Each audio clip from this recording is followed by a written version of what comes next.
So for more, we now go live to Wisconsin. Senior U.S. correspondent Mike Wagenheim joins us from Milwaukee. Mike, a clear message of unity so far out of the Republican convention following the assassination attempt on Donald Trump. And of course, the VP pick announced overnight. The Republican Jewish coalition is happy, saying JD Vance will always stand with the Jewish community. Tell us more. What is happening there now?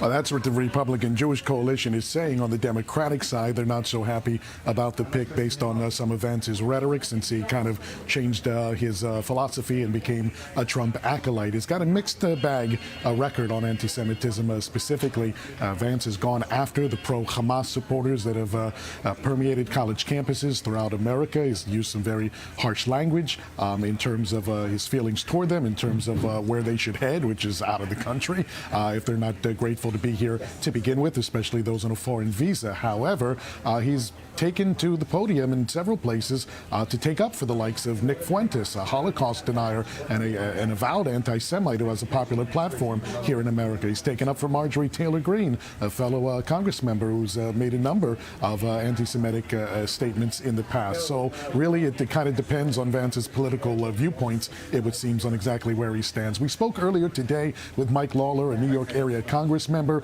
who has been a staunch pro-Israel voice, a staunch voice against anti-Semitism within the halls of Congress, to get his opinions on the vice presidential selection. Here's Mike Lawler.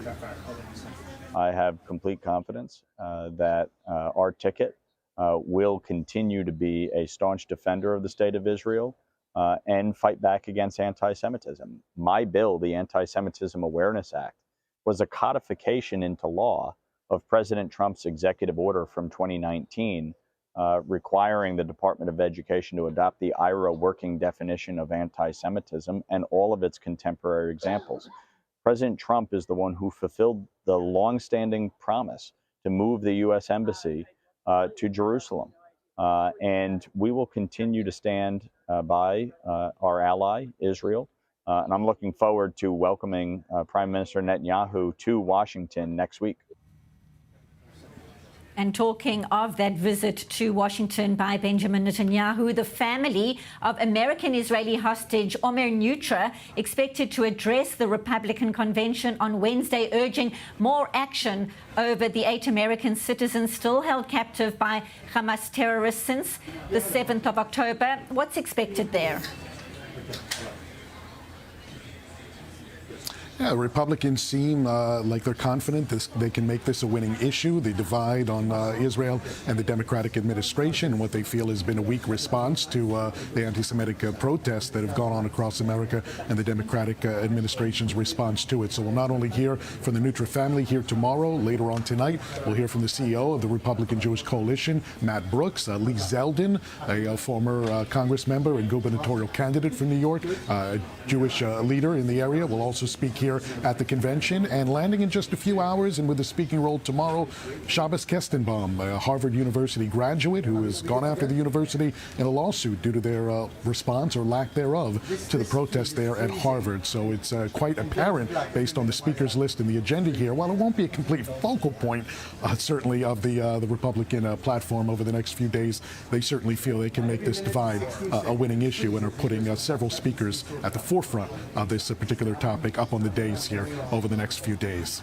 And Mike, more broadly speaking, when you look at the convention, the sentiment on the ground right now following the assassination attempt on Donald Trump, of course, that triumphant photograph, the iconic moment when he held his fist up, a message of strength in that particular moment, versus, of course, much concern within the Democratic Party about Joe Biden and his ability for the long haul, so to speak. Give us your sense of what the feeling is like there on the ground. I think the Trump administration, I think their supporters here in Milwaukee feel like they can deliver a knockout blow if it already hasn't been done. Of course, those iconic images from the aftermath of the assassination attempt will be put on any advertisement that the Trump administration sends out. But I think it goes beyond that at this point. They feel like they have a winning message. They feel like they have the votes here. And this is a Trump campaign that, as difficult as it is for them, and especially for their leader, to kind of just pipe down a little bit and not make make any unforced errors. I think we saw that discipline in the aftermath of that first presidential debate, where it was a disaster for the Biden campaign by all accounts, and Trump just went off the radar for about a week. It was completely unexpected. He just disappeared off the kind of the public platforms that he usually uses to espouse his particular views at any given moment. So I think that the Trump campaign this time around, as opposed to the last two times, seems a bit more disciplined in its message, seems a little bit more on point. And if he can avoid making those unforced errors here down the home stretch, I think Trump and the campaign are more optimistic about their chances in letting the Biden administration continue to make those mistakes. And Mike, of course, while you're in Wisconsin focusing on the Republican convention, any updates in terms of the internal pressure Joe Biden is facing right now to potentially move aside ahead of November? What are you hearing? What are your sources telling you? Well, we had that initial wave last week after the NATO summit of some 20 Congress members coming out and saying it's time for Joe Biden to step aside, to let new leadership come in and do it post-haste, essentially. But we haven't really heard much at all since then. There's been a movement now within the Democratic Party to try to move up, or at least get going, the process of getting a nomination vote going internally ahead of the Democratic nomination, the Democratic convention, which will take place next month in Chicago, to try to head off any kind of effort to move Biden aside. So he obviously has the DNC infrastructure itself behind him, but the larger base, well, we've heard a number of donors who've said they're suspending their donations until Biden steps aside, or at least until he makes an argument, a coherent, cogent argument for why he should still be the leader of the ticket here. So there's still much to sort out, but it seems that initial wave has been, at least paused for the time being.